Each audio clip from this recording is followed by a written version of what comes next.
सुप्रभात, मैं हूं आपके साथ भावना नैयर। सुबह के 6 बज चुके और हम हाजिर हैं देश और दुनिया की बड़ी खबरों को लेकर। शुरुआत करते हैं बुलेटिन की सुबह की सुर्खियों के साथ। प्रधानमंत्री नरेंद्र मोदी अमेरिका में क्वाड शिखर सम्मेलन में हुए शामिल। राष्ट्रपति जो बाइडेन सहित ऑस्ट्रेलिया के प्रधानमंत्री एंथनी अल्बनीसी और जापान के प्रधानमंत्री किशिदा फूमियो के साथ की कई अहम मुद्दों पर चर्चा। पीएम मोदी ने कहा, विश्व तनावों और संघर्षों से घिरा, ऐसे में क्वाड का साथ मिलकर चलना जरूरी। क्वाड नेताओं ने हिंद महासागर में नेतृत्वकारी भूमिका के लिए पीएम मोदी और भारत की सराहना। जापानी प्रधानमंत्री ने voice of global south summit के आयोजन के लिए भारत की पहल का किया समर्थन।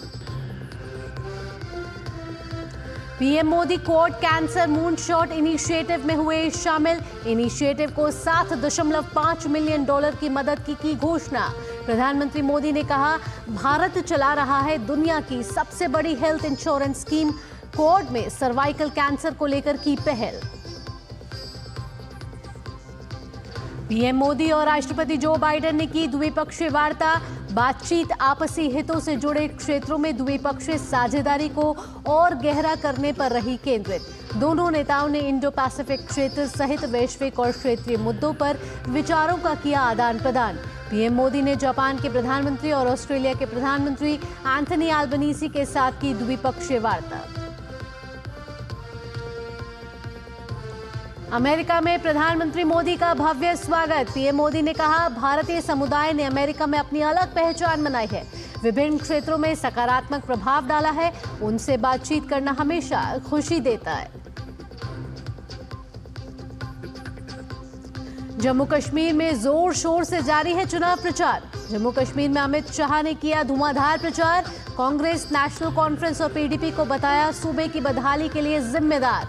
कांग्रेस अध्यक्ष मल्लिकार्जुन खड़गे ने भी जम्मू में बीजेपी पर किया पलटवार। श्रीलंका में राष्ट्रपति चुनाव के लिए मतदान खत्म के बाद वोटों की गिनती जारी। चुनावी नतीजों पर भारत समेत विश्व की नजर। रानिल विक्रमसिंघे, साजिद प्रेमदासा, अनुरा कुमार दिसानायके और नमल राजपक्षे चुनावी मैदान में।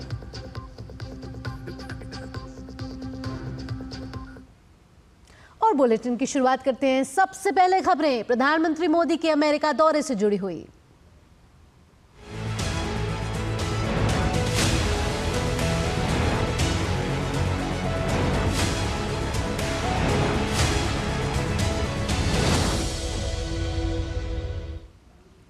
प्रधानमंत्री नरेंद्र मोदी ने डेलावेयर विल्मिंगटन में हुए क्वाड की बैठक में कहा कि क्वाड किसी के खिलाफ नहीं है।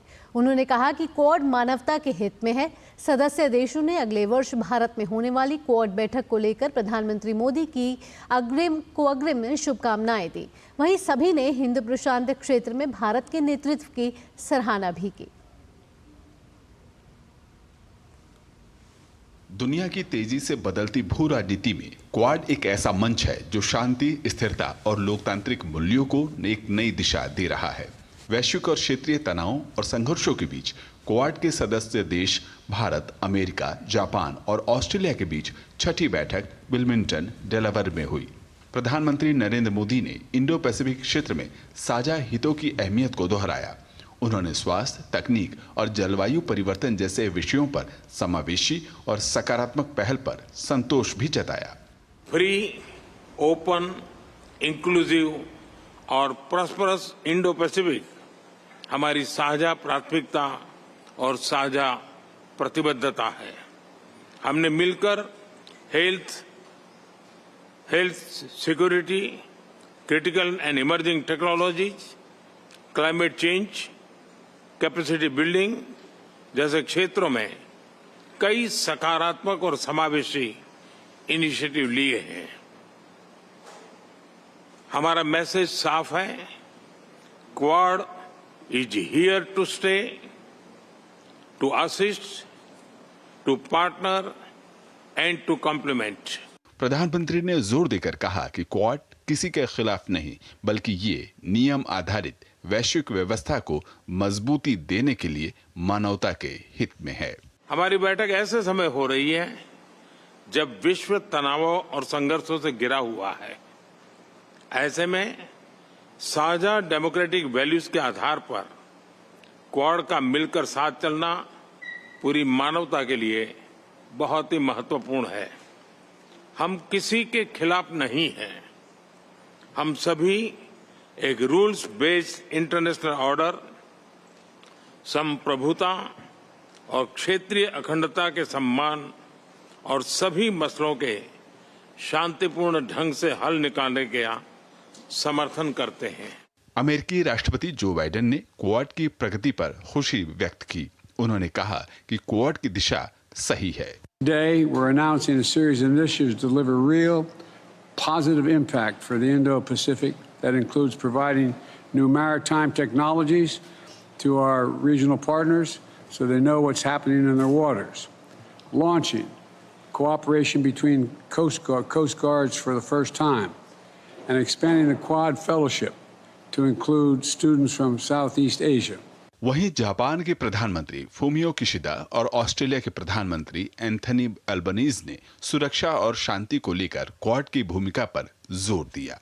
The security environment surrounding ourselves are becoming increasingly severe, and a free and open international order based on the rule of law is under threat.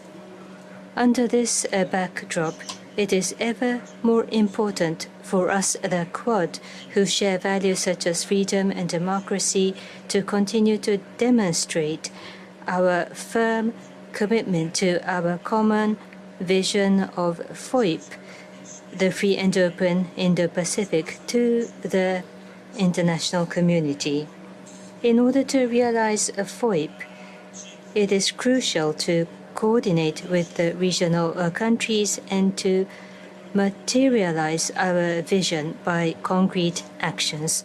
Partnerships like the Quad are crucial, providing us with an avenue to discuss shared responsibilities and goals and strengthening the enduring relationships necessary for lasting stability, which is why we commit today to continue to work with our Indo-Pacific neighbours, our friends and our partners.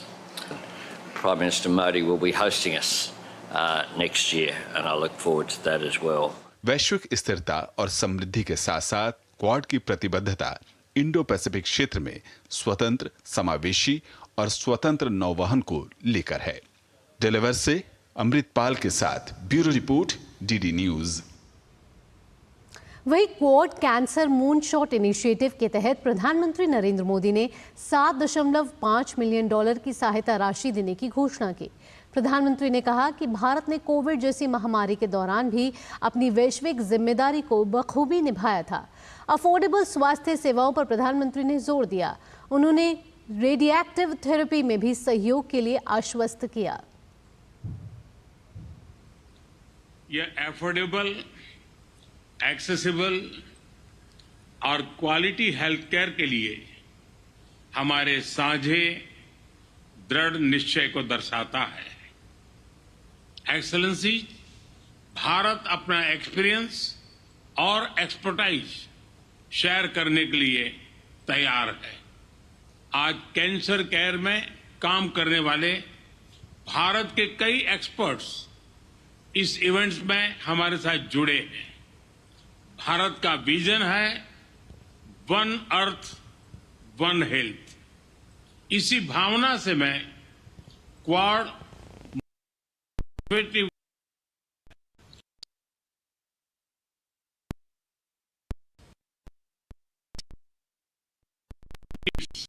और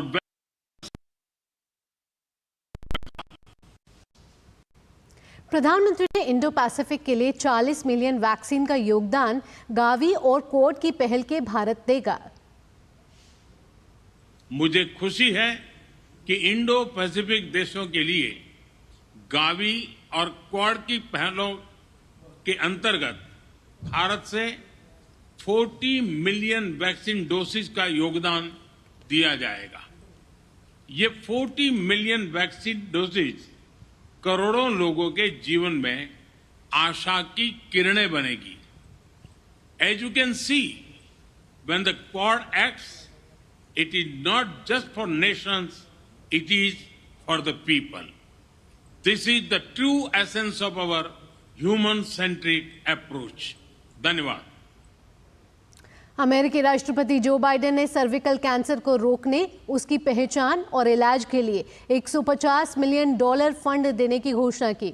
उन्होंने कहा कि quad cancer moonshot सदस्य देशों के अस्पताल, research centre और cancer संस्थानों के बीच बेहतर सहयोग स्थापित करेगा।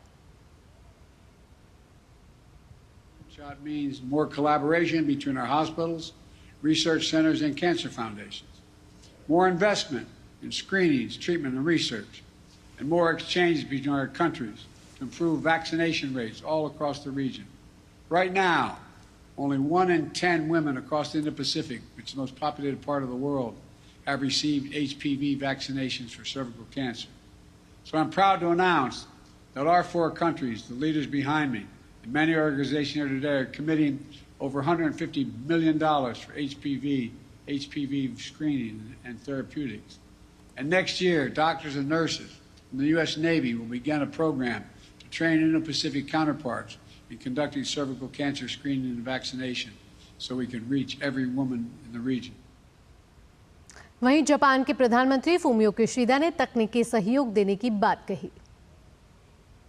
Regarding the measures against cervical cancers, we have supported the deployment of medical equipment and facilities, offered technical cooperation, or have contributed to international organizations including Gavi Vaccine Alliances, UNFPA, and IAPPF, among others, and such endeavors will continue going forward. We will cooperate with you closely in order to bring together the technologies and networks of the Quad to raise the effects of our measures against cancers even further. Australia के प्रधानमंत्री Anthony Albanese ने कहा कि HPV vaccine का निर्माण कर Australia ने cervical cancer के खिलाफ लड़ाई में बड़ी पहल की है। Australia is expanding our funding commitment. The expansion will use Australian cervical cancer expertise to help more partner governments get HPV vaccine programs up and running across the region. This will also increase screening and treatment and provide support for health workers. It will build on what we've learnt in the Western Highlands of Papua New Guinea and Vanuatu and make it available to Malaysia, Timor-Leste, the Solomons, Tuvalu, Fiji and Nauru as well. प्रधानमंत्री नरेंद्र मोदी के नेतृत्व की सभी quad नेताओं ने एक स्वर में सराहना की है। जापान के प्रधानमंत्री फूमियो किशिदा ने प्रधानमंत्री नरेंद्र मोदी की सराहना करते हुए voice of global south summit के आयोजन की उनकी पहल का समर्थन किया। वहीं ऑस्ट्रेलिया के प्रधानमंत्री एंथनी अल्बनीज ने कहा कि प्रधानमंत्री नरेंद्र मोदी के नेतृत्व में भारत हिंद महासागर में एक प्रमुख शक्ति के रूप में उभरा है। वहीं अमेरिकी राष्ट्रपति जो बाइडेन ने कहा कि अमेरिका को हिंद महासागर में भारत के अनुभव और नेतृत्व से बहुत कुछ सीखना है। इस बीच क्वाड सम्मेलन से इतर प्रधानमंत्री नरेंद्र मोदी ने जापान के प्रधानमंत्री फूमियो किशिदा से द्विपक्षीय वार्ता की। दोनों नेताओं ने अहम मुद्दों पर चर्चा की।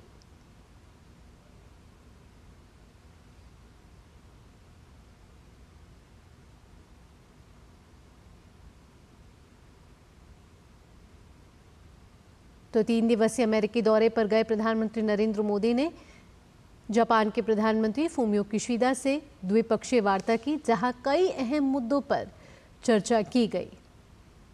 आगे बढ़ते हैं। प्रधानमंत्री नरेंद्र मोदी ने ऑस्ट्रेलिया के प्रधानमंत्री एंथनी अल्बनीज से भी द्विपक्षीय वार्ता की। दोनों नेताओं ने कई महत्वपूर्ण मुद्दों को लेकर चर्चा की। तो प्रधानमंत्री नरेंद्र मोदी ने ऑस्ट्रेलिया के प्रधानमंत्री एंथनी अल्बनीज से भी द्विपक्षीय वार्ता की, जहां कई महत्वपूर्ण और अहम मुद्दों पर बात हुई, चर्चा हुई, मंथन हुआ। क्वाड शिखर सम्मेलन से पहले अमेरिकी राष्ट्रपति जो बाइडेन और प्रधानमंत्री नरेंद्र मोदी के साथ द्विपक्षीय बैठक हुई। इस बैठक में हिस्सा लेने के लिए पीएम मोदी बाइडेन के आवास ग्रीनविले पहुंचे, जहां अमेरिकी राष्ट्रपति ने उनका स्वागत किया। व्यापक वैश्विक रणनीतिक साझेदारी की ओर बढ़ते हुए प्रधानमंत्री नरेंद्र मोदी और राष्ट्रपति जो बाइडेन ने विल्मिंगटन, डेलावेयर में द्विपक्षीय वार्ता की। राष्ट्रपति बाइडेन ने अपने निवास पर प्रधानमंत्री नरेंद्र मोदी की मेजबानी की।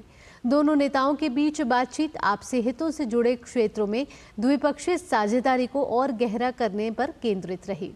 नेताओं ने इंडो पैसिफिक क्षेत्र और वैश्विक और क्षेत्रीय मुद्दों पर विचारों का आदान प्रदान किया।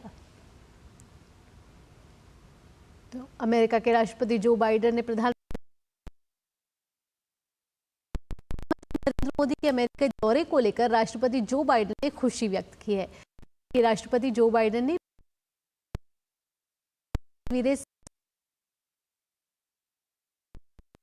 किया है।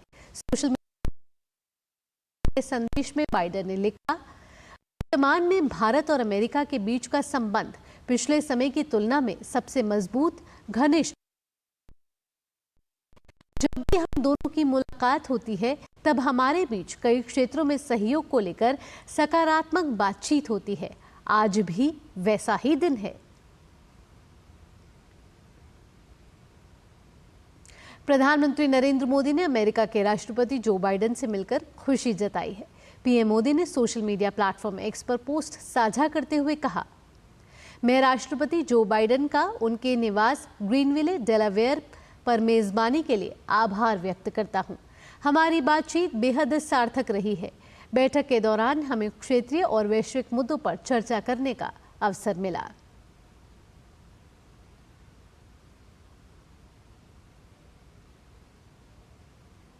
इससे पहले प्रधानमंत्री नरेंद्र मोदी अमेरिका की 3 दिन की यात्रा पर फिलाडेल्फिया पहुंचे। प्रधानमंत्री नरेंद्र मोदी न्यूयॉर्क जाएंगे, जहां वे भारतीय समुदाय के लोगों के साथ बातचीत करेंगे और अमेरिका स्थित प्रमुख कंपनियों के शीर्ष अधिकारियों से मुलाकात करेंगे।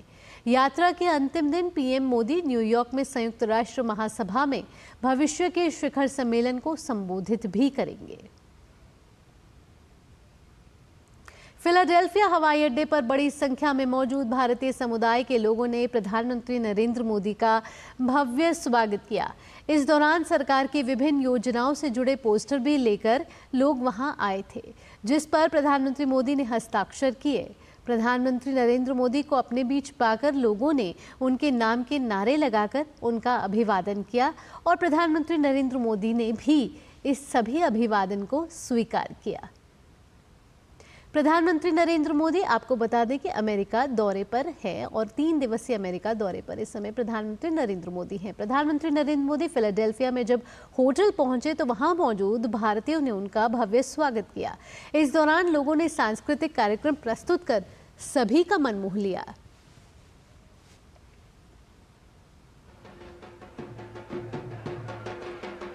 कुछ इस तरह से स्वागत हुआ है प्राइम मिनिस्टर नरेंद्र मोदी का फिलाडेल्फिया में जब वो यहाँ पहुंचे हैं। हम इस बात को जानते हैं कि यूएस के अंदर 4.5 मिलियन की जो आबादी है वो यहाँ रहती है, जो भारतीय समुदाय है। लेकिन यहाँ पे देखिए, दिवाली और नवरात्रि पहले ही आ गई है प्राइम मिनिस्टर मोदी के आगमन के साथ ही इस बार यूएस के अंदर। हम जानते हैं कुछ लोगों से यहाँ पे आप काफी ज्यादा खुश है।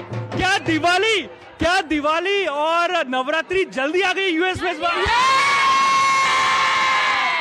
अच्छा, अगर गुजराती क्राउड हमारे साथ है, एक गुजराती गाना तो बनता है आज का।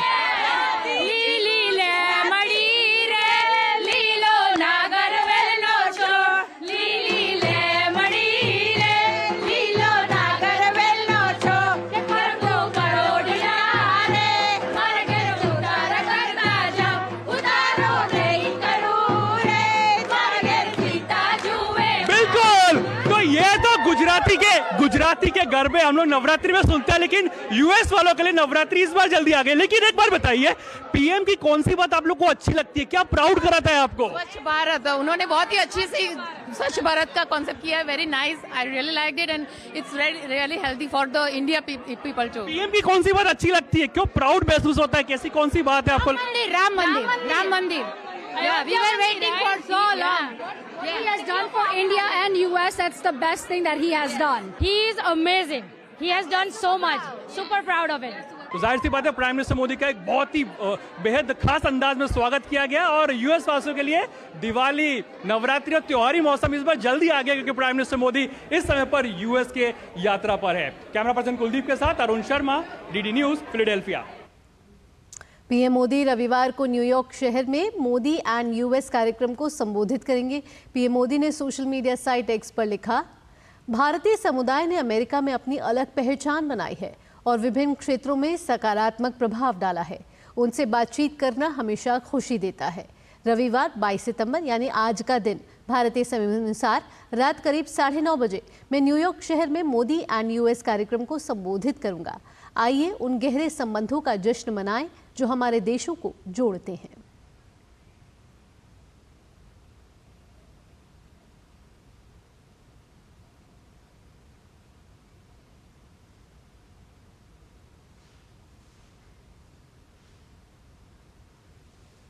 तो प्रधानमंत्री नरेंद्र मोदी अमेरिका दौरे पर हैं और आज के दिन यानी कि रात 9:30 बजे मोदी एंड यूएस कार्यक्रम को न्यूयॉर्क में प्रधानमंत्री नरेंद्र मोदी संबोधित करेंगे। और ये तस्वीरें आप देख सकते हैं जब प्रधानमंत्री नरेंद्र मोदी और अमेरिका के राष्ट्रपति जो बाइडेन ने उनका स्वागत किया था और प्रधानमंत्री नरेंद्र मोदी अब न्यूयॉर्क के लिए रवाना होंगे। दोनों के बीच द्विपक्षीय वार्ता हुई। क्वाड सम्मेलन में प्रधानमंत्री नरेंद्र मोदी ने भाग लिया और प्रधानमंत्री नरेंद्र मोदी का जो बाइडेन ने जब वह पहुंचे थे तब तो गर्मजोशी से स्वागत किया ही और फिर उनको छोड़ने भी वे पहुंचे। और आज न्यूयॉर्क में प्रधानमंत्री नरेंद्र मोदी का बेहद ही अहम कार्यक्रम है जहां भारतीय समुदाय को प्रधानमंत्री नरेंद्र मोदी संबोधित करने वाले हैं। आइए अब अन्य महत्वपूर्ण खबरों का भी रुख कर लेते हैं जहां केंद्रीय गृह मंत्री और भाजपा के वरिष्ठ नेता अमित शाह ने जम्मू कश्मीर के थना मंडी विधानसभा क्षेत्र में एक चुनावी जनसभा को संबोधित किया है। और ये तस्वीरें आपको दिखा रहे हैं प्रधानमंत्री नरेंद्र मोदी के अमेरिका दौरे की, जहां आपको बता दें कि प्रधानमंत्री नरेंद्र मोदी अब से कुछ देर में न्यूयॉर्क के लिए रवाना होंगे और वहां उनका कार्यक्रम है भारत एंड यूएस का, जहां वो भारतीय समुदाय को संबोधित करेंगे। प्रधानमंत्री जब भी अमेरिका पहुंचते हैं तब उनका गर्मजोशी से स्वागत किया जाता है और भारतीय समुदाय पलक पावड़े बिछाकर अब भी इस समय इंतजार कर रहा है जब वे प्रधानमंत्री नरेंद्र मोदी को सुनने के लिए तत्पर हैं। आज कई महत्वपूर्ण मुद्दों पर प्रधानमंत्री नरेंद्र मोदी न्यूयॉर्क में संबोधित करने वाले हैं। रात 9:30 बजे का उनका कार्यक्रम है और ये तस्वीरें जब आप देख रहे हैं जब प्रधानमंत्री नरेंद्र मोदी ने जो बाइडेन से अपनी मुलाकात को समाप्त किया और न्यूयॉर्क के लिए वे रवाना होंगे। तो आपको बता दें कि प्रधानमंत्री नरेंद्र मोदी का आज न्यूयॉर्क शहर में मोदी एंड यूएस कार्यक्रम को संबोधित करने का कार्यक्रम है। और इससे पहले प्रधानमंत्री ने सोशल मीडिया एक्स पर लिखा भी है कि भारतीय समुदाय ने अमेरिका में एक अलग पहचान बनाई है और कई क्षेत्रों में सकारात्मक प्रभाव भी डाला है। और उन्होंने कहा कि भारतीय समुदाय से मिलने के लिए वो बेहद ही उत्सुक हैं, उनको संबोधित करने के लिए बेहद ही उत्सुक हैं और कह रहे हैं कि गहरे संबंधों का आइए अब जश्न मनाएं। जब दो देश जुड़ते हैं तो गहरे संबंध होते हैं, मजबूत होते हैं, प्रगाढ़ होते हैं ये संबंध। और इसी को प्रधानमंत्री नरेंद्र मोदी ने अपने संदेश में भी लिखा है। आपको बता दें कि प्रधानमंत्री नरेंद्र मोदी 3 दिवसीय अमेरिका दौरे पर हैं, जहां प्रधानमंत्री ने ऑस्ट्रेलिया के प्रधानमंत्री एंथनी एल्बनीज से भी मुलाकात की, जापान के प्रधानमंत्री फूमियो किशिदा से भी मुलाकात की और साथ ही साथ अमेरिका के राष्ट्रपति जो बाइडेन से भी मुलाकात की। जब प्रधानमंत्री नरेंद्र मोदी वहां पहुंचे तब उनका गर्मजोशी से स्वागत किया गया, चाहे वो हवाई अड्डा हो या फिर होटल हो। हम ये तस्वीरें हमने लगातार दिखा रहे हैं आपको। जब प्रधानमंत्री नरेंद्र मोदी जब भी वहां पहुंचते हैं तो उनका भव्य स्वागत होता है और वो भी सभी के अभिवादन को स्वीकार करते हैं। और प्रधानमंत्री नरेंद्र मोदी अब फिलाडेल्फिया से निकल रहे हैं। विलिंगटन में वो पहुंचे थे, उन्होंने वहाँ क्वाड समिट में हिस्सा भी लिया, अमेरिकी राष्ट्रपति जो बाइडेन से मुलाकात भी करी।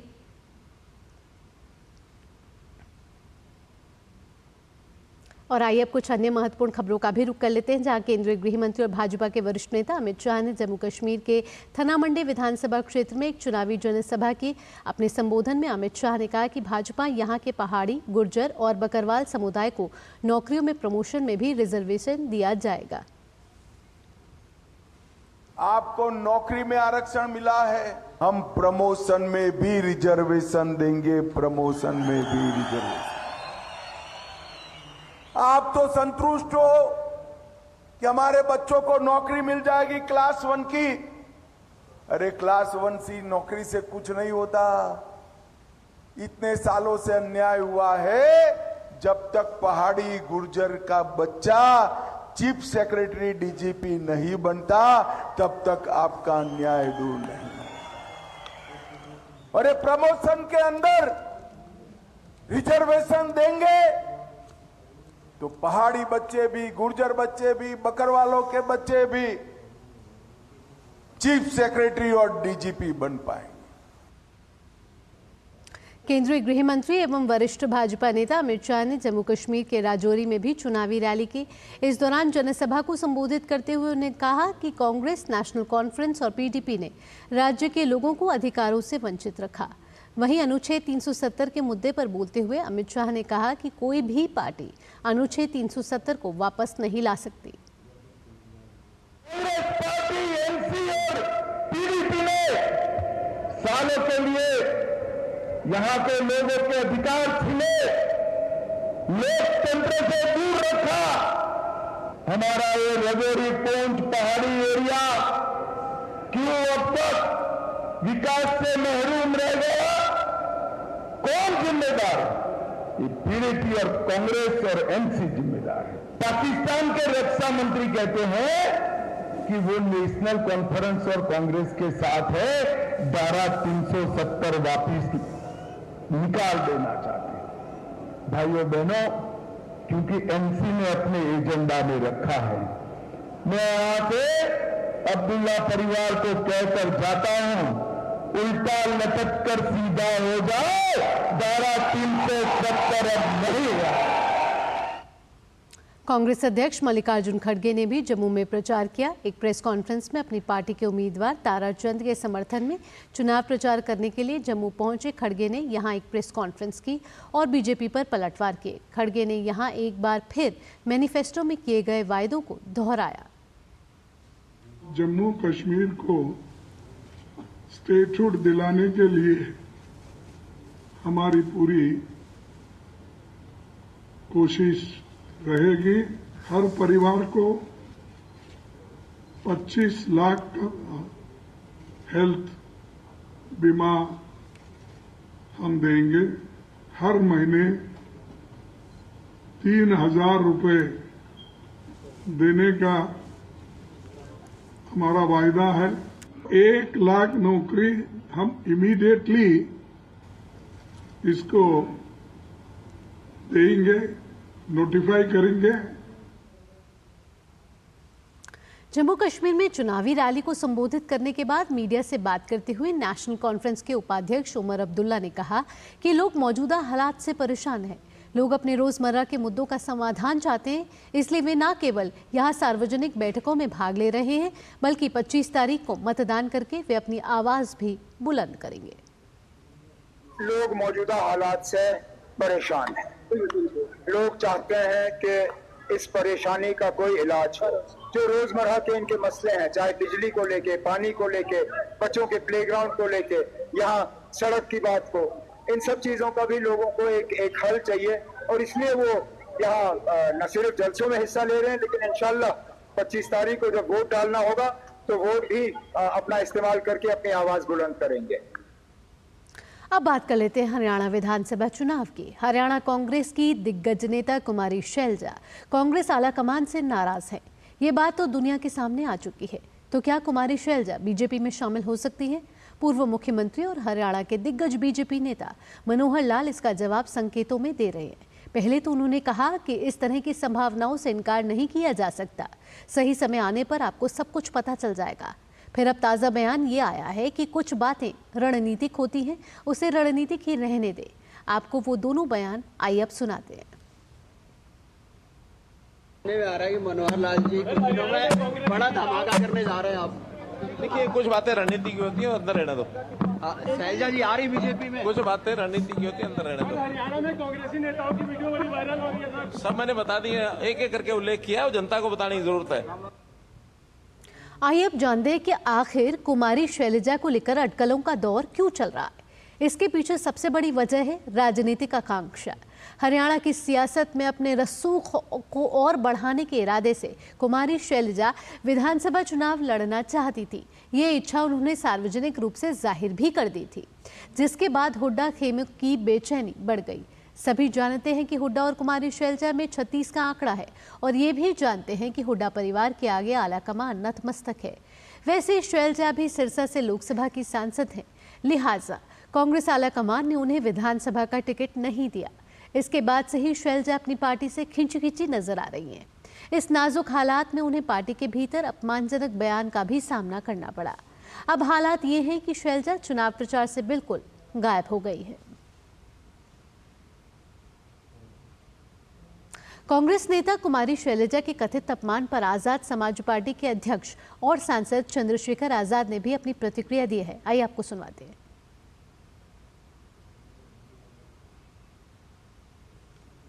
भाई एक आदमी कितनी बार अपमानित होगा, आप मुझे बताइए, जिसने इतने लंबे समय तक पार्टी की सेवा की हो और आज उसको जो है जिस तरह से उसे अपमानित करने का काम किया। हमें शर्म के साथ कहना पड़ रहा है कि एक तरफ तो साइडलाइन कर दिया गया है, दूसरी तरफ उनकी पूरी मेहनत पे भी, और जिस तरह की टिप्पणियां जो लोग सरकार में सपना देख रहे हैं आने का वो लोग कर रहे हैं, ये समझना चाहिए कि उनके भी घर में बहन बेटी है। इतना अहंकार नहीं होना चाहिए और समाज सब देख रहा है। ऐसा ना हो ऐसी बाजी पलटी जाए कि आपकी आंखें जिस दिन 8 तारीख को खुले तो आपको ऐसा। और सेंटर के जो उनकी लीडरशिप बिल्कुल चुप है, ये भी इस बात का उदाहरण है कि सब कुछ मिले जुले तरीके से हो रहा है। तो हमारे लोगों को सावधान रहना है। जो लोग आज उन पार्टियों में हमारे समाज के नेता उन्हीं की इज्जत नहीं करते तो हमारे समाज की क्या इज्जत करेंगे, ये भी समझने का विषय है। रक्षा मंत्री और भाजपा के वरिष्ठ नेता राजनाथ सिंह ने झारखंड के चतरा में भाजपा की परिवर्तन यात्रा को हरी झंडी दिखाई। इस दौरान अपने संबोधन में राजनाथ सिंह झारखंड के मुख्यमंत्री हेमंत सोरेन पर जमकर उन्होंने निशाना साधा। राजनाथ ने इस मौके पर कहा कि भ्रष्टाचार में लिप्त हेमंत सोरेन ने भारत की स्वस्थ लोकतांत्रिक प्रथाओं के साथ खिलवाड़ किया है। झारखंड राज्य में विकास की अपार संभावनाएं हैं, इसमें कहीं दो मत नहीं है। श्री बाबूलाल जी मरांडी यहां के मुख्यमंत्री रहे, श्री अर्जुन मुंडा यहां के मुख्यमंत्री रहे, श्री रघुवर दास जी यहां के मुख्यमंत्री रहे, लेकिन जितना पर्याप्त समय इन लोगों को झारखंड राज्य के विकास के लिए मिलना चाहिए था, बहनों भाइयों, वह समय इन्हें नहीं मिल पाया। लेकिन मैं दावे के साथ कह सकता हूं, चाहे हमारे बाबूलाल जी मरांडी हो, चाहे हमारे अर्जुन मुंडा हो, चाहे रघुवर दास हो, झारखंड ही नहीं हिंदुस्तान का कोई व्यक्ति उंगली उठाकर नहीं कह सकता कि हमारे तीनों नेताओं के दामन पर कोई भ्रष्टाचार की दाग लगी हुई है। आम आदमी पार्टी के नेता आतिशी ने दिल्ली के मुख्यमंत्री पद की शपथ ली है। राजनिवास में दिल्ली के उपराज्यपाल विनय कुमार सक्सेना ने उन्हें पद और गोपनीयता की शपथ दिलाई। आतिशी के नेतृत्व वाली दिल्ली सरकार में आम आदमी पार्टी के वरिष्ठ नेता गोपाल राय, मुकेश अहलावत, इमरान हुसैन, सौरभ भारद्वाज, कैलाश गहलोत ने मंत्री पद की शपथ ली। आतिशी के मंत्रिमंडल में मुकेश अहलावत नया नाम है। बाकी 4 केजरीवाल सरकार में भी मंत्री रह चुके हैं। शपथ लेने के बाद आतिशी तीसरी महिला मुख्यमंत्री बन गई हैं। आतिशी से पहले स्वर्गीय सुषमा स्वराज और शीला दीक्षित दिल्ली की मुख्यमंत्री रह चुकी हैं। गौरतलब है कि अरविंद केजरीवाल को दिल्ली की कथित शराब घोटाले मामले में हाल ही में सुप्रीम कोर्ट ने जमानत दी थी, लेकिन जमानत के दौरान केजरीवाल पर कई प्रतिबंध भी लगाए गए थे, जैसे कि वह मुख्यमंत्री ऑफिस नहीं जा सकते हैं, किसी फाइल पर साइन नहीं कर सकते हैं, केस से संबंधित गवाहों को प्रभावित नहीं कर सकते हैं, केस के बारे में कोई टिप्पणी नहीं कर सकते हैं। दिल्ली में अगले साल विधानसभा चुनाव होने हैं और ऐसे में केजरीवाल में मुख्यमंत्री पद से इस्तीफा देकर आतिशी को मुख्यमंत्री बनाकर एक नया दांव चलाया है। आप नेता आतिशी ने शनिवार को दिल्ली के मुख्यमंत्री पद की शपथ ली। आतिशी के साथ ही उनकी सरकार के 5 कैबिनेट मंत्रियों ने भी शपथ ली है, जिसके बाद अब आतिशी कैबिनेट में विभागों का भी बंटवारा हो गया है। दिल्ली के मुख्यमंत्री आतिशी ने अपने पास 13 विभाग रखे हैं, जबकि कैबिनेट मंत्री सौरभ भारद्वाज को 8 विभागों की जिम्मेदारी दी गई है। वहीं गोपाल राय को 3 और कैलाश गहलोत को 5 और इमरान हुसैन को 2 विभाग दिए गए हैं। इसके साथ ही मुकेश अहलावत को 5 विभाग दिए गए हैं।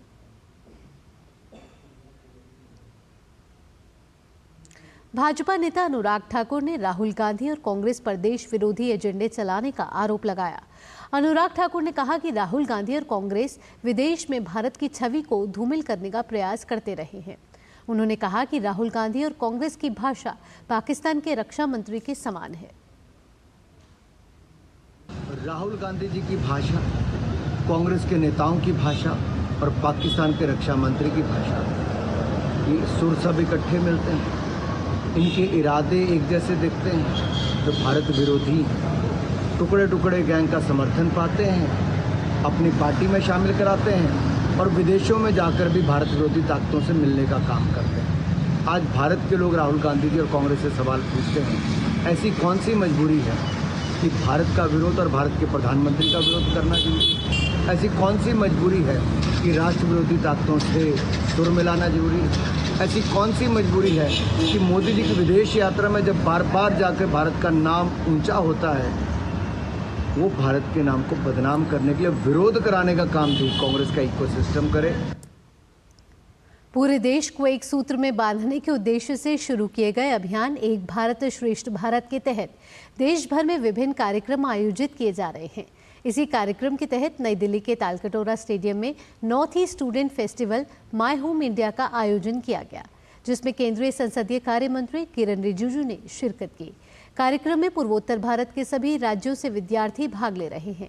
फेस्टिवल में विभिन्न छात्र समूहों द्वारा रंगारंग कार्यक्रम भी प्रस्तुत किए गए। कार्यक्रम को संबोधित करते हुए केंद्रीय मंत्री किरण रिजिजू ने कहा कि मोदी सरकार लगातार पूर्वोत्तर राज्यों की उन्नति और प्रगति के लिए प्रयासरत है, जिसके फलस्वरूप पूर्वोत्तर में बड़ा बदलाव देखने को मिल रहा है।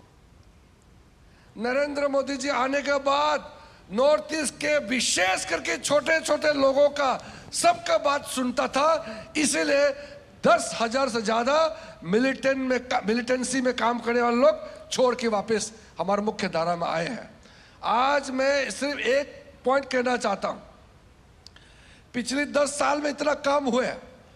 हर नॉर्थ ईस्ट स्टेट में एयरपोर्ट बन गए हैं, रेलवे लाइन जुड़ गए हैं, हाईवे बन गए, गांव-गांव रास्ता बन गया, बिजली पानी सब पहुंच गए। मोदी सरकार के तीसरे कार्यकाल के 100 दिन का यह शुरुआती दौर उपलब्धियों भरा रहा है। सरकार ने कई अहम फैसले लिए, जिनसे किसान, महिला, युवा और अनुसूचित जाति जनजाति से लेकर हर वर्ग को लाभ पहुंचाया है, जिनकी लोगों द्वारा तारीफ भी की जा रही है। प्रधानमंत्री मोदी जी ने सभी वर्गों का ध्यान रखा हुआ है। इसमें हमारा शिक्षा का क्षेत्र हो, हमारा चिकित्सा क्षेत्र हो, हमारा सैन्य शक्ति हो, और जैसे कि किसानों के बारे में प्रधानमंत्री सम्मान निधि की ओर ध्यान दिया है, उनको उर्वरक वगैरह सारी चीज़ें मुहैया की जा रही है। हमारा जो है चिकित्सा के क्षेत्र में प्रधानमंत्री जन औषधि केंद्र जो है, जो कि न्यूनतम दरों पर औषधियाँ गरीबों को उपलब्ध करवाई जा रही है, और जो प्रधानमंत्री स्वास्थ्य बीमा है, उसके बाद में आपका आयुष्मान कार्ड है, जिसमें गरीबों को जो है मुफ्त इलाज की सुविधा जो प्रदान की गई है, वो एक अनूठी पहल है और ये हमारे देश के गरीबों के लिए बहुत ही अच्छा कदम है। माननीय प्रधानमंत्री जी जो कि 3.0 100 दिन पूरे हो चुके हैं, इसके उपलक्ष्य में माननीय प्रधानमंत्री जी का मैं धन्यवाद अदा करूंगा कि आप जैसा प्रधानमंत्री विश्व में मिलना बहुत मुश्किल है। आपने ऐसी ऐसी योजनाएं अपने देश को दी है, महिलाओं के लिए, युवाओं के लिए और बुजुर्गों के लिए, बच्चों के लिए। हर योजना सफल योजना है जो कि आज पूरे देश में बहुत अच्छी चल रही है। आपने विकसित भारत को लेके भारत में जन कल्याण और जनमानस को किस कदर फायदा पहुंचा सकते हो, उनका उत्थान किस तरीके से हो, किस तरीके से उनका स्तर ऊंचा जाए और वो समाज में एक अच्छा अपने आप को बना सके, एक अच्छे स्टेप पे खड़े रह सके, एक अच्छा प्लेटफॉर्म उनको मिल सके, उनका जीवन स्तर सुधर सके और उनका जीवन स्तर और जो लिविंग ऑफ स्टैंडर्ड है वो हाई लेवल पर आए, किस तरीके से उनको रोजगार मिले। तो इस बात को लेकर के माननीय हमारे आदरणीय प्रधानमंत्री जी ने हर समाज में, हर वर्ग को, हर तबके को, हर जगह उन्होंने विकास की बात की है, जन कल्याण योजनाओं का ढेर लगाया है। पीएम श्री योजना बनाई है अभी जो स्कूलों का नया नवीनीकरण हो रहा है पीएम श्री स्कूल का, और एक योजना एक ऐसी है जो मैं आपको बताऊंगा, हर घर नल योजना। और हर घर नल योजना में मुझे बहुत स्वाभिमान होता है कि मैं बुरहानपुर जिले का निवासी हूँ और पूरे भारतवर्ष में हर घर नल योजना भारत की सर्वप्रथम जिला कहलाने वाला बुरहानपुर जिला है। किन शब्दों में कहे और कितना अपार धन्यवाद हम दे, हमारी आने वाली पीढ़ियां भी अगर निरंतर प्रतिदिन 365 दिन भी अगर वो धन्यवाद की माला लेकर भी रटेगी ना, तो उनका धन्यवाद पूर्ण नहीं होगा। कांग्रेस पार्टी ने शुभांकर सरकार को पश्चिम बंगाल के नए प्रदेश अध्यक्ष नियुक्त किया है।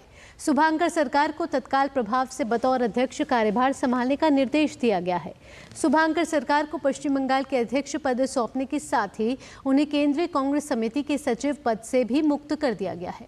कांग्रेस पार्टी ने हाल ही में वरिष्ठ नेता अधीर रंजन चौधरी को अध्यक्ष पद से मुक्त कर प्रदेश समिति में बड़ा बदलाव किया है।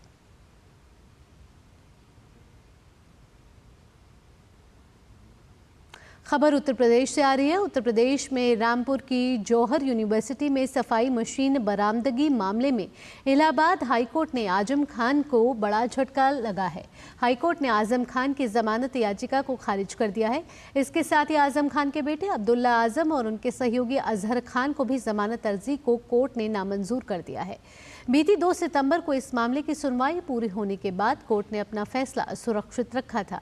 यह मामला 2022 का है, जब रामपुर के कोतवाली थाने में सफाई मशीन चोरी का केस दर्ज किया गया था। पुलिस ने जांच के बाद जौहर यूनिवर्सिटी से सफाई मशीन बरामद की थी, जिसके बाद यह मामला तूल पकड़ गया था। आजम खान, उनके बेटे अब्दुल्ला आजम और सहयोगी अजहर खान पर इस मामले में गंभीर आरोप लगाए गए थे। केंद्र सरकार वक्फ संशोधन बिल लेकर आ रही है। मुस्लिम समाज के लोग सरकार के इस कदम का समर्थन कर रहे हैं। इसी कड़ी में उत्तर प्रदेश सरकार में वक्फ बोर्ड के डायरेक्टर शफात हुसैन ने बरेली में आयोजित प्रेस कॉन्फ्रेंस में वक्फ संशोधन बिल का विरोध करने वालों पर जमकर निशाना साधा। उन्होंने कहा कि जो लोग बिल का विरोध कर रहे हैं, इन्होंने केवल वक्फ की जमीनों पर कब्जे किए हैं।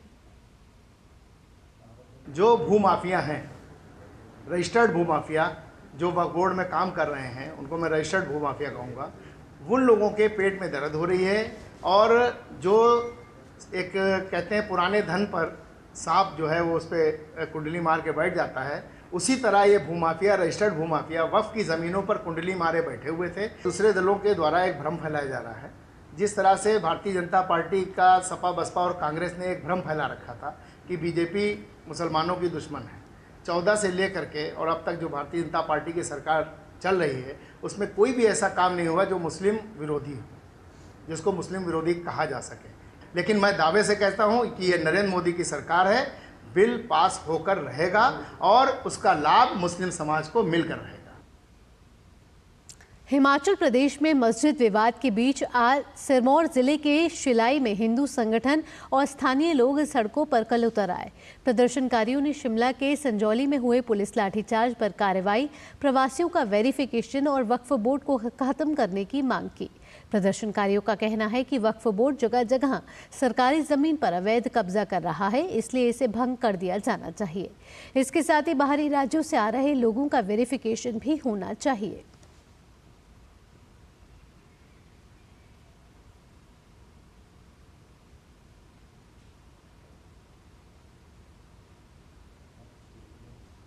हिमाचल में बाहरी राज्यों के प्रवासियों को लेकर लोगों की नाराजगी बढ़ती जा रही है। समुदाय विशेष की बढ़ती संख्या और बाहरी राज्यों से हिमाचल में उनके प्रवेश को लेकर लोग वेंडर पॉलिसी बनाने की सरकार से मांग कर रहे हैं और इस मांग को लेकर प्रदेश के अलग अलग जिलों में विरोध प्रदर्शनों का दौर जारी है। देखते हैं डीडी न्यूज की इस पर यह खास रिपोर्ट।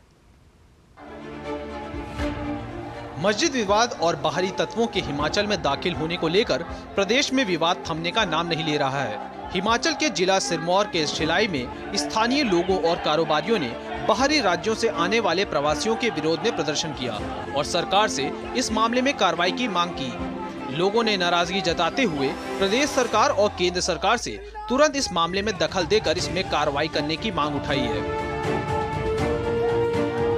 हिमाचल को बचाने के लिए सब लोग आगे आए।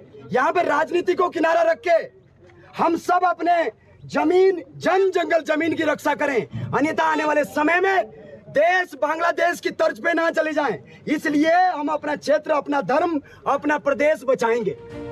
उधर कांगड़ा के धर्मशाला में भी इस मांग को लेकर व्यापार मंडल ने आज बाजार बंद रखे और रोष रैली निकाली। इस दौरान व्यापार मंडल ने हनुमान चालीसा का पाठ भी किया और विश्व हिंदू परिषद के साथ मिलकर प्रवासी लोगों की जांच करने को लेकर प्रशासन से मांग भी उठाई है। व्यापारी भाइयों को एकत्रित किया है और उनको एक जगाने का, सब एक साथ हम, ये हिंदू एकता का प्रमाण भी है। और ताकि जो बाहर, हमारा मेन मुद्दा ये है कि जो बाहर से लोग आ रहे हैं वो यहाँ पे दुकानें ले रहे हैं किराए पर, उसके बाद वहाँ पे वो क्या कर रहे हैं कि बाहर से और अपने वो समुदाय के लोगों को बुला रहे हैं। हमारा सरकार से सिर्फ यही एक दरख्वास्त है कि हमारा एक, ये जो लोग बाहर से आ रहे हैं इनके ऊपर एक पूरी नज़र हो और इनकी रजिस्ट्रेशन हो।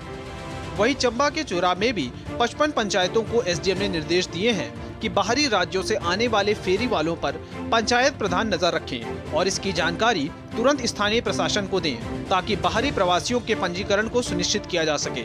वहीं शिमला में मुख्यमंत्री सुखविंदर सिंह सुक्खू ने इस मामले में एक सब कमेटी का गठन किया है जिसमें सरकार के मंत्री और विपक्ष के कई विधायक भी सदस्य बनाए गए हैं। ये कमेटी स्ट्रीट वेंडर पॉलिसी को लेकर विचार करेगी और इस पॉलिसी को लेकर अपने सुझाव सरकार को देगी। इस बीच बाहरी प्रवासियों की मांग और समुदाय विशेष की बढ़ती संख्या को लेकर सरकार के खिलाफ लोगों की नाराजगी लगातार बढ़ती जा रही है। Bureau report, DD news, Shimla. Punjab में प्राइवेट अस्पतालों ने आयुष्मान योजना में सेवा बंद कर दी है, जिसे लेकर बीजेपी नेता मनजिंदर सिंह ने पंजाब सरकार पर निशाना साधा है। उन्होंने कहा कि पंजाब सीएम 200 करोड़ से ज्यादा रुपए जहाज में खर्च कर चुके हैं, लेकिन उनके पास अस्पतालों को चुकाने के लिए 600 करोड़ रुपए नहीं है।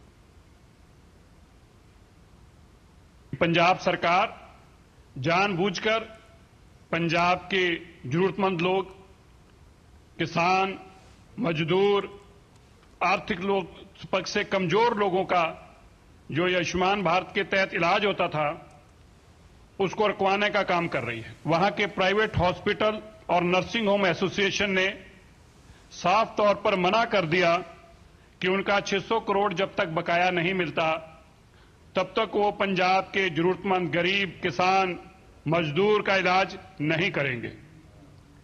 याद रहे, 60% भारत सरकार पैसा देती है, केवल 40% स्टेट की गवर्नमेंट ने देना है। भगवंत मान जी की सरकार के पास 200 करोड़ रुपया अरविंद केजरीवाल जी को प्राइवेट जहाजों में उड़ाने के लिए है, भारत सरकार के फंड देने को नहीं। एयर मार्शल अमरप्रीत सिंह भारतीय वायुसेना के अगले प्रमुख होंगे। वह मौजूदा air chief marshal VR Chaudhary की जगह लेंगे। वर्तमान वायुसेना अध्यक्ष 30 सितंबर को सेवानिवृत्त हो रहे हैं। दिसंबर 1984 में कमीशन प्राप्त लड़ाकू pilot air marshal Amarpreet Singh वर्तमान में भारतीय वायुसेना के उप प्रमुख हैं। अपने करियर के दौरान एयर मार्शल अमरप्रीत सिंह ने एक ऑपरेशनल फाइटर स्क्वाड्रन और एक फ्रंटलाइन एयर बेस की कमान संभाली है। एक परीक्षण पायलट के रूप में उन्होंने मॉस्को में MiG-29 fighter upgrade project management team का नेतृत्व किया और स्वदेश तेजस लाइट कॉम्बैट एयरक्राफ्ट के परियोजना निदेशक भी थे।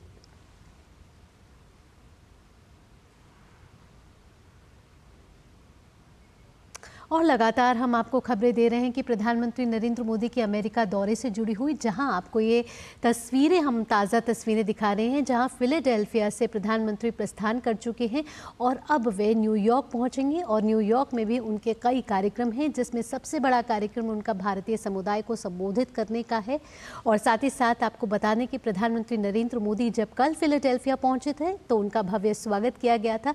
यहाँ उन्होंने क्वाड समिट में भाग लिया। साथ ही साथ अमेरिका के राष्ट्रपति जो बाइडेन, जापान के प्रधानमंत्री फुमियो किशिदा और ऑस्ट्रेलिया के प्रधानमंत्री एंथनी अल्बनीज़ के साथ उन्होंने द्विपक्षीय मुलाकात की।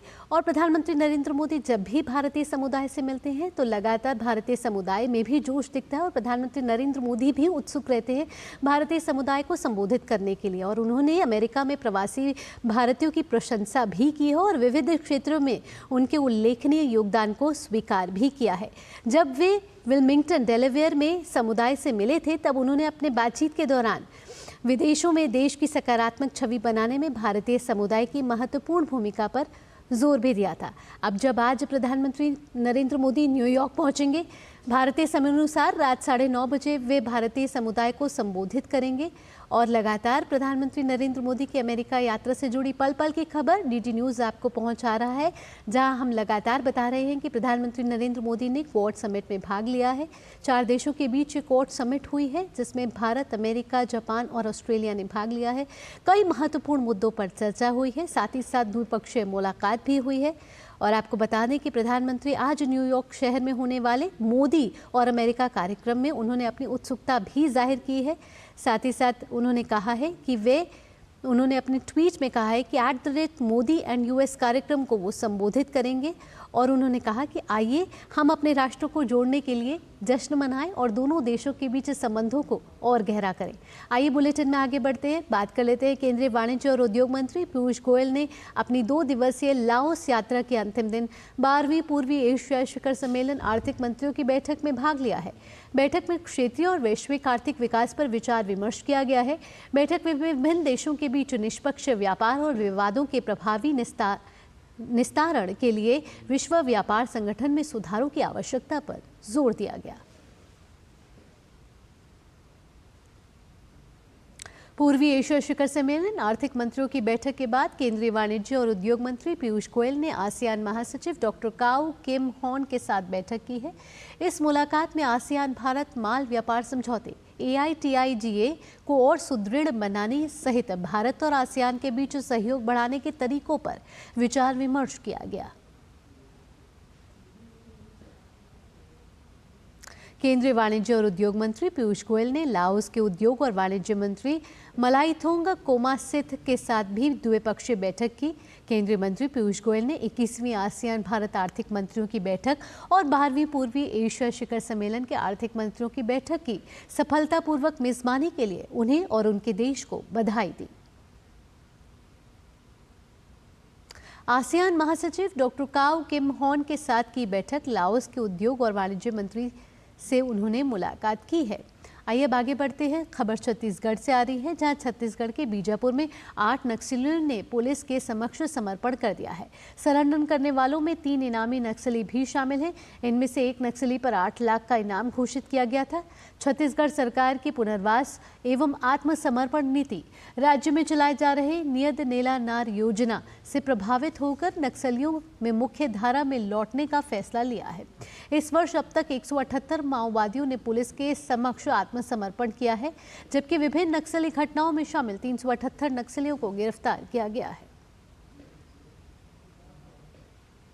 विदेशी संस्थागत निवेशक यानी कि FII ने इस सप्ताह भारतीय शेयर बाजार में 14,064 करोड़ रुपए का निवेश किया है, जिससे भारतीय बाजार में मजबूती बनी हुई है। NSDL के आंकड़ों के अनुसार 1 से 20 सितंबर तक FII निवेश 33,699 करोड़ रुपए रहा है, जिसके चलते इस साल अब तक देश में कुल FII निवेश 76,585 करोड़ रुपए पहुंच गया है। इस साल सितंबर में निवेश की दर सबसे अधिक रही। पिछले साल मार्च में ऐसा देखने को मिला था। विश्लेषकों का मानना है कि FII के निवेश से रुपए की कीमत में 0.4% की वृद्धि हुई है। इससे FII की खरीदारी को और बढ़ावा मिलने की उम्मीद है। पिछले कुछ दिनों में रेलवे ने कई रेल दुर्घटनाओं के प्रयासों को नाकाम किया है।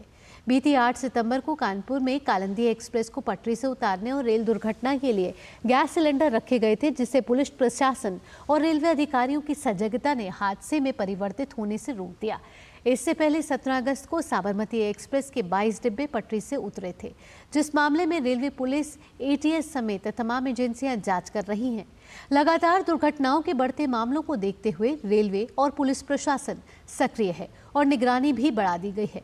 पुलिस कमिश्नर कानपुर नगर और DRM उत्तर मध्य रेलवे ने सुरक्षा व्यवस्थाओं का जायजा लिया है। ट्रैक की सुरक्षा को देखते हुए प्रशासन द्वारा कानपुर में रेलवे ट्रैक के आसपास अवैध झुग्गी झोपड़ियों को हटाने का भी काम किया गया है। पुलिस कमिश्नर कानपुर ने बताया कि जल्द ही इस मामले में और तथ्य सामने निकल कर आएंगे। जांच टीमें अपना काम कर रही हैं। कालिंदी में ज़्यादा स्ट्रेट फॉरवर्ड है कि उसका जो नीयत था वो बहुत स्ट्रेट फॉरवर्ड था कि वो ट्रेन को डैमेज करना चाहता था। उस दृष्टिकोण से हम लोग जो डिफरेंट पॉसिबल एंगल्स हैं, जो डिफरेंट क्लूज़ हैं, एविडेंसेस मिले हैं, उस पर हम लोग कार्रवाई कर रहे हैं। जो साबरमती है वो हमारी इन्वेस्टिगेशन हर एंगल से अभी ओपन रखा हुआ हम लोगों ने, और उस पर हम लोग फॉरेंसिक्स को भी भेज रखी है अपने रिपोर्ट्स, उसका भी हमारे रिपोर्ट्स अवेटेड है, डिटेल रिपोर्ट्स।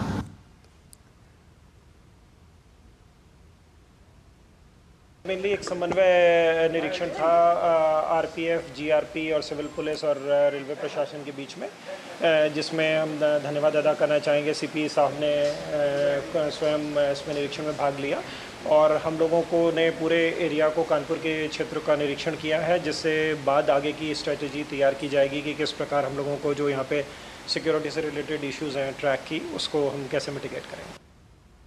ब्राजील में G20 पर्यटन मंत्री स्तरीय सम्मेलन का आयोजन हुआ।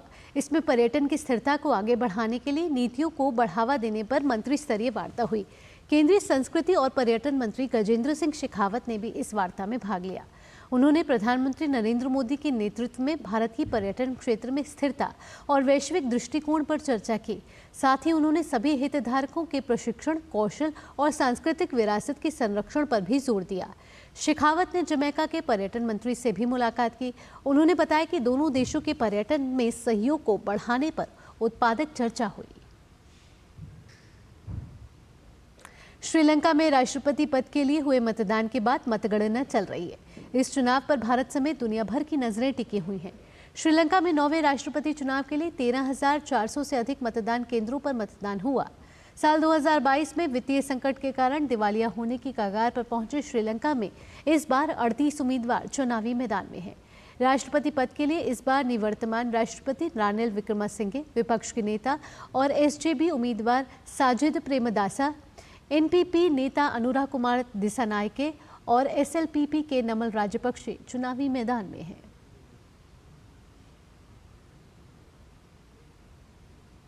खबरों की दुनिया से जुड़े रहने के लिए आप डीडी न्यूज़ की खबरें और updates YouTube, Facebook, Twitter, Instagram और हमारी वेबसाइट पर भी उपलब्ध हैं। आप इन्हें फॉलो और सब्सक्राइब भी कर सकते हैं। और इसी के साथ इस बुलेटिन में इतना ही। डीडी न्यूज़ पर खबरों का सिलसिला यूं ही जारी रहेगा। फिलहाल के लिए मुझे दीजिए अनुमति। नमस्कार।